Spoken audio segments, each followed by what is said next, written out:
स्वागत है आपका। आप देख रहे हैं खबर बिहार। मैं हूं आपके साथ प्रीति सिंह। निषाद आरक्षण पर रण। जी हां, मल्लाह और बिंद जाति को अनुसूचित जाति कैटेगरी में शामिल करने के बिहार सरकार के अनुरोध को केंद्र सरकार ने रिजेक्ट कर दिया है और उसको लेकर बिहार में सियासी घमासान भी मचा हुआ है।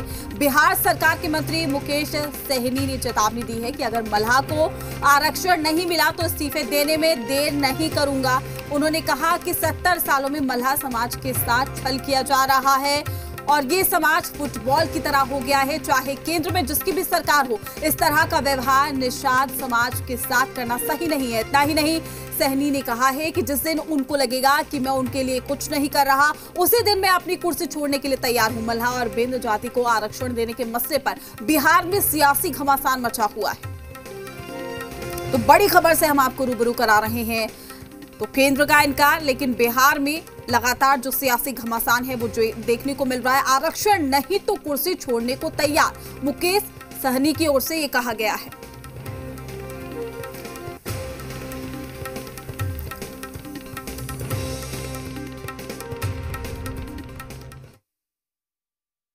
तो दिलाने के लिए लड़ाई लड़ते लड़ते आज हम लोग इस मुकाम तक पहुंच गए कि सरकार का हिस्सा बन गया और ये समाज ने मुझे इस जगह पे पहुंचाया है। हाल फिलहाल में केंद्र सरकार की तरफ से जो टिप्पणी आया है कि आरक्षण को लेके पैमाने पे कि उसमें उचित नहीं है निषाद समाज, तो बंगाल में निषाद भाई आरक्षण है लेकिन बिहार में क्यों नहीं? जब दिल्ली में निषाद समाज को आरक्षण है तो बिहार में क्यों नहीं? मेरी लड़ाई है कि निषाद समाज को आरक्षण देना है। इसलिए मैं राज्यपाल महोदय से मिला हूँ, ज्ञापन वन से कह रहा हूँ कि अपने लिए मैं बहुत कुछ ये नहीं रखता हूँ, जगह पे डिसीजन लेता हूँ और समाज के साथ कभी भी नाइंसाफी होगा तो उसके लिए मेरे लिए कुर्सी कोई मायने नहीं रखता है और मैं कभी भी छोड़ सकता हूँ। लेकिन मेरा ये मानना है कि सरकार में रहकर जो लड़ाई लड़ रहे हैं वो लड़ाई को अंजाम तक।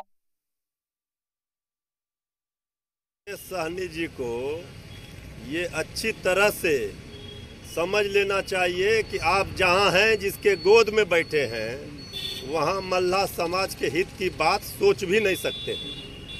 अब ये चूंकि उस सरकार में मंत्री हैं तो मल्लाह समाज के आंखों में धूल झोंक रहे हैं, ये आई बात है। मुकेश सहनी जी की जो ये मांग है मल्लाह समाज के लिए, उनकी ये पुरानी मांग है, लेकिन जब आरक्षण की जब बात होती है तो एक संवैधानिक चीज़ होती है। तो मुझे लगता है एक संवैधानिक प्रक्रिया है, केंद्र सरकार का इन्वॉल्वमेंट होता है इसमें। बाकी तो केंद्र सरकार को देखना है उसमें कि आरक्षण किस तरह का अरेंजमेंट किया सकता है। अभी तक जहां तक मुझे जानकारी है केंद्र सरकार ने रिफ्यूज़ किया है अभी। अब निषाद समाज को लेकर के मुकेश सहनी जी का अपना एक कंसर्न है और वो अपनी बात रख रहे हैं और बिहार की सरकार सामाजिक न्याय के तहत विभिन्न सामाजिक वर्गों को लाभ देने के लिए, उनको भागीदारी देने के लिए कृत संकल्पित है और इस पर भी बात होगी। उनके अपने ग्रीवांसेज हैं, रखने का एक तरीका है, क्योंकि कई बातें केंद्र सरकार के डोमेन में है कि केंद्रीय स्तर पर किसको आरक्षण का लाभ मिले। तो फिलहाल सियासी खलबली भी तेज हो गई है। आशुतोष हमारे संवाददाता पटना से हमारे साथ लाइव जुड़ चुके हैं। आशुतोष, प्रेशर पॉलिटिक्स का एक बार फिर से आगाज हो गया है, ये कहना गलत नहीं होगा। और साथ ही मंत्री मुकेश सहनी की अगर बात करें तो इस्तीफे तक की चेतावनी उन्होंने दे दी है। देखिए, स्वाभाविक तौर पर और मुकेश सहनी के लिए ये अवसर है अपने समाज के लोगों को ये बताने का कि वो अपने समाज के लोगों के लिए लड़ाई लड़ रहे हैं, हक की लड़ाई लड़ रहे हैं। और स्वाभाविक तौर पर उनकी पॉलिटिक्स ही मल्लाह समाज को लेकर के रही है और उसी के आधार पर आज जो भी उन्होंने खुद भी कहा है कि जो है वो उसी समाज की देन है। और अगर वोट बैंक की बात करें तो लगभग 4% के आसपास पूरे बिहार में मल्लाह समाज का वोट बैंक है। और मुकेश सहनी का कहना है कि SC ST, चूंकि बिहार सरकार ने कैबिनेट से पहले ही प्रस्ताव पास कर दिया है कि जो सहनी समाज है, नोनिया समाज है, उनको SC या ST में दर्जा दिया जा सकता है और ये प्रस्ताव पास कर केंद्र के पास भेजा गया था। दरअसल मुकेश सहनी की पूरी पॉलिटिक्स इस बात को लेकर है कि जब आप बंगाल में सहनी समाज को, मल्लाह समाज को SC अनुसूचित जाति में जगह दे सकते हैं, जब उड़ीसा में जगह मिल सकती है, इवन यहाँ तक कि दिल्ली में जगह दी जा रही है, तो फिर बिहार में क्यों नहीं जगह दी जाएगी? तो इन मुद्दों को लेकर के मुकेश सहनी ने कल अपने नेताओं के साथ बैठक भी की और उसके बाद राज्यपाल से मुलाकात कर ज्ञापन भी सौंपा है। हालांकि इस ज्ञापन का क्या असर होगा, क्या इम्पैक्ट होगा, अभी कहना थोड़ी जल्दबाजी होगी, लेकिन इतना जरूर है कि मुकेश सहनी ये कोशिश कर रहा है कि उनके समाज के जो भी लोग हैं उनको उचित भागीदारी मिल सके। जी बिल्कुल आशुतोष, लेकिन ऐसे पहली बार नहीं है जब मंत्री मुकेश सहनी जो है दबाव बनाते हुए नजर आए हैं। इससे पहले भी हमने उनकी प्रेशर पॉलिटिक्स को देखा है। कहा जा सकता है कि एक बार फिर से कहीं ना कहीं वो पार्टी से अलग दिखाई दे रहे हैं। यही वजह है कि हमेशा से आवाज उठाते आए हैं और एक बार फिर से सरकार पर भी ये दबाव बनाने की कोशिश है। उन्होंने सीधे तौर पर ये कह दिया है कि मल्हा समाज के साथ जो है छल किया जा रहा है।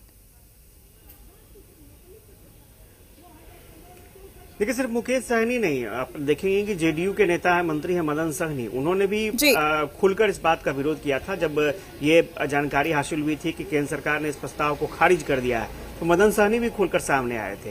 लेकिन चूंकि मदन सहनी जेडीयू की तरफ से हैं और वो इस बात को उठाते हैं तो एक बात समझ में आती है।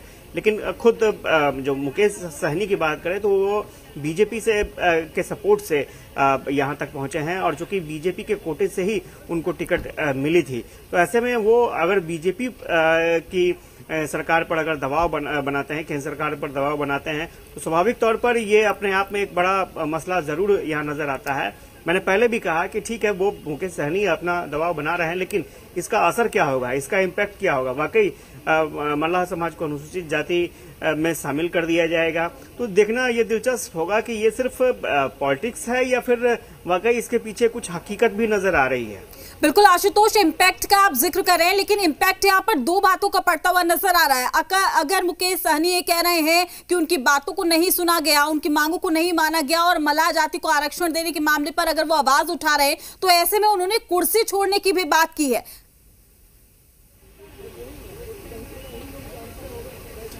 देखिए ये दबाव है, प्रेशर पॉलिटिक्स आप पहले से ही बता रही हैं कि प्रेशर पॉलिटिक्स है, तो ये प्रेशर पॉलिटिक्स का ही हिस्सा है। और मुकेश सहनी कुर्सी छोड़ेंगे नहीं छोड़ेंगे ये तो बात की बात। हाँ, इतना जरूर है कि मुकेश सहनी दबाव बना रहे हैं। हाँ, ये एक नया मसला जरूर है कि सीधे वो अपने नेताओं से, अपने विधायकों से, कार्यकर्ताओं से विचार विमर्श कर सीधे राजभवन पहुंच गए। पहले उन्हें स्थानीय स्तर पर बीजेपी के नेताओं से बातचीत करनी चाहिए थी और उसके बाद बीच का रास्ता निकालना चाहिए था। तो स्वाभाविक तौर पर मुकेश सहनी को अगर लगता होगा कि अगर केंद्र सरकार की तरफ से कोई फैसला नहीं होता है तो वो डिसीजन लेने के लिए स्वतंत्र हैं, तो मैंने पहले भी कहा कि देखना दिलचस्प होगा कि क्या वाकई उनके सभी विधायक भी उनके साथ रहेंगे, क्या वाकई मुकेश सहनी इस स्थिति में है कि वो बिहार सरकार को बार्गेन कर सकें। हालांकि बिहार सरकार की तरफ से प्रस्ताव पास हो चुका है, केंद्र सरकार को बार्गेन कर सकें, ये स्थिति में मुकेश सहनी है या वीआईपी पार्टी है, ये देखना दिलचस्प होगा।